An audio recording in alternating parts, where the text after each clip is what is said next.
Hello everyone, हमने section हमारा 17 को समझ लिया था। आज हम 18 को समझेंगे। तो प्रोटेक्शन ऑर्डर की बात करते हैं। जो प्रोटेक्शन ऑर्डर क्या होता है, क्यों किया जाता है, किसको किया जाता है, वो सारी चीज़ें हम समझ लेंगे। तो प्रोटेक्शन ऑर्डर इस तरह से होता है कि जैसे कोई व्यक्ति को जब किसी इंसान से खतरा होता है तो वो सिक्योरिटी की मांग करता है। ठीक है भाई, आप हमें क्या कर दीजिए, सिक्योरिटी दे दीजिए, जैसे कि अक्सर आपने सुना होगा, देखा भी होगा। तो यहाँ पर ठीक इसी तरीके से यहाँ पर प्रोटेक्ट कर रहे हैं किसको, उस लेडी को जिसके साथ डोमेस्टिक वायलेंस हो रहा है। ठीक है, अब यहाँ पे ऑर्डर कौन कर रहा है, वो मजिस्ट्रेट कर रहा है ओबियसली, और सेक्शन 18 के अंदर कर रहा है। तो किस चीज़ के लिए प्रोटेक्शन मांग रही है वो, तो बेसिक सी बात मैं आपको समझाने से पहले बता देती हूँ।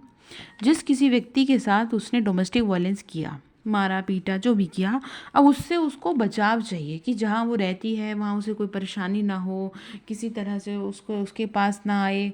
बहुत सारी चीज़ें मैटर करती हैं, वही हम इसमें पढ़ेंगे। तो पहली बात कह रहा है अप्लाई कौन करेगा, एग्रीड पर्सन। किसको करेगा, टू मजिस्ट्रेट।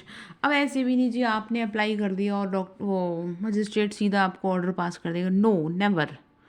यहाँ पे कह रहा है कि अगर उसे प्राइमा फेसा ही लगता है कि भाई सचमुच में आपके साथ ऐसा हो रहा है, देन वो क्या करेगा, रिस्पोंडेंट के अगेंस्ट और एग्रीव पर्सन के फेवर में क्या कर देगा, प्रोटेक्शन ऑर्डर को पास कर देगा।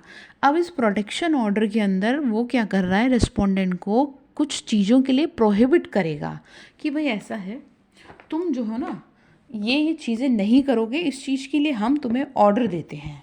तो बेसिक सी चीज़ें हैं, लेकिन बहुत इम्पोर्टेंट है कि लड़ाइयाँ तो आपस में चलती रहती हैं, लेकिन लड़ाई करने के बाद और कोर्ट में आने के बाद आपको बड़ा संभल के रहना पड़ेगा, नहीं तो लंबे फंसेंगे फिर। ठीक है, तो पहली बात ये कह रहा है कि किस किस चीज़ के लिए आप प्रोहिबिट कर रहे हैं।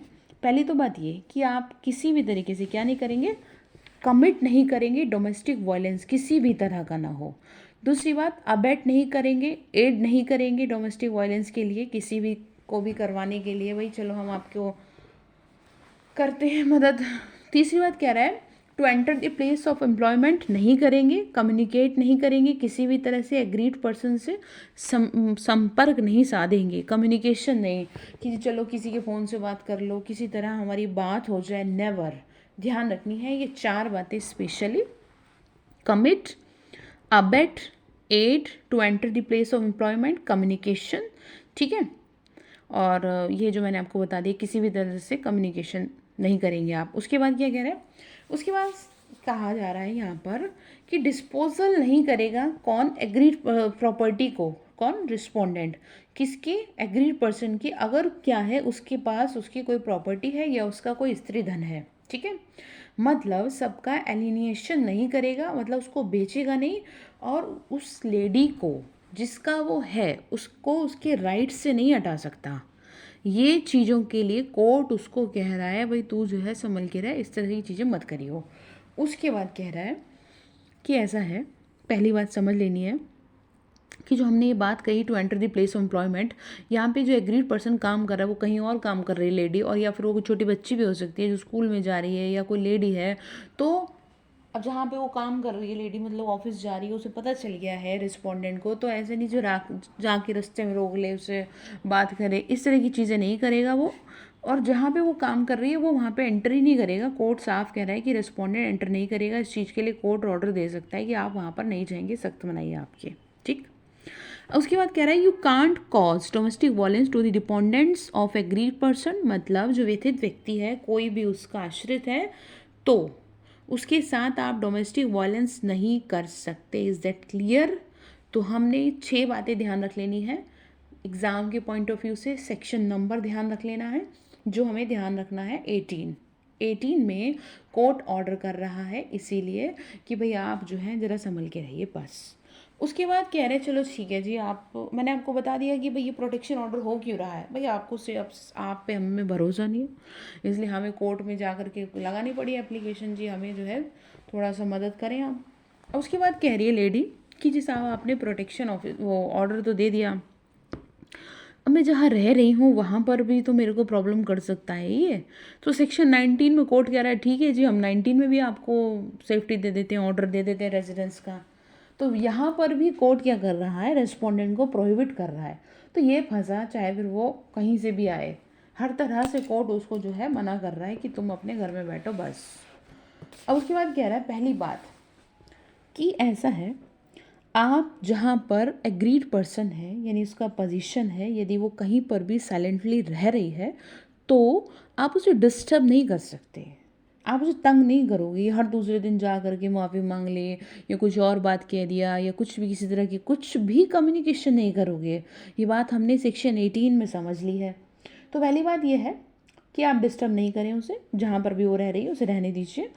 फिर दूसरी बात कहता है कि जो रेस्पोंडेंट है ना, कोर्ट उसको शेयर हाउस होल्ड से रिमूव कर सकती है जहाँ पर वो लोग रहते थे या वो रहती थी पहले। अब इम्पोर्टेंट बात यहाँ पर ये है कि कोर्ट किसको नहीं करेगी, वुमेन अगर रिस्पोंडेंट है तो वहाँ पर उसे रिमूव नहीं करेगी, ठीक है। वुमेन को नहीं करेगी, ध्यान ये रखना, एक्सेप्शन ये है क्योंकि वुमेन लेडी कहाँ जाएगी, ठीक है। इसलिए यहाँ पर ये कह रहे हैं मतलब हटा सकती है वो जो जेंट्स है जो उसके साथ इस तरह से कर रहा है। चलो जेंट्स नहीं कर रहा, उसके हो सकता है उसकी रिश्तेदारी कर रही हो, कोई भी लेडी हो वो कर रही हो, तो अगर वो लेडी भी है ना तो उसको नहीं हटाएगी, जेंट्स को यहाँ से हटा देगी। जो वो रिस्पोंडेंट है लेडी को नहीं हटाएगी।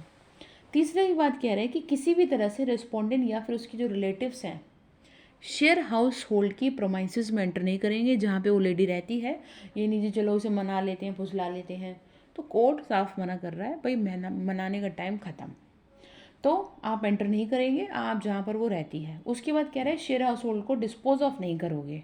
नेक्स्ट कह रहा है कि एग्रीड पर्सन अपने राइट को रिनाउंस करने के लिए आप उसको नहीं बोल सकते जी तुम त्याग दो, अपना राइट त्याग दो, अपना जो भी आपके पास है छोड़ दो उसको, ऐसे नहीं कह सकता। राइट उसका राइट है शेयर हाउस होल्ड में रहने का, उससे आप नहीं करवा सकते रिनाउंस। हस्बैंड मतलब ये है कि हस्बैंड जो है वो वाइफ को घर बेचने को नहीं बोल सकता कि जो तुम ये घर बेचो, नहीं तो मैं ये कर दूंगा वो कर दूंगा, इस तरह की कोई भी एक्टिविटी वो नहीं करेगा। और अगर करेगा तो आगे जाके फिर फंसेगा, ठीक है। अब उसके बाद कह रहा है ऑब्लिगेशन डाल सकता है कोर्ट किसको, रिस्पोंडेंट पर, कि आप एक अल्टरनेट एकोमोडेशन का क्या करें, अरेंजमेंट करें। किसके लिए, आप एग्रीड पार्टी के लिए या फिर इसके लिए रेंट पे करें। और अच्छी बात, ठीक, या तो आप क्या करें इस तरह से चीज़ों को करें, नहीं तो रेंट दें। अब ये सारी चीज़ें कोर्ट तब करेगा कि जब डोमेस्टिक वायलेंस का बहुत ज़्यादा खतरा लग रहा है कि भाई इस आदमी पे भरोसा नहीं किया जा सकता, इसीलिए इस लेडी को या जो भी कोई है उसको क्या करो, आप अलग से रहने का दो, चीज़ों को मैनेज करेंगे। इस तरह से ऑर्डर करेंगे 18 और 19 में, ठीक है। अब आगे देख लेते हैं 20 को।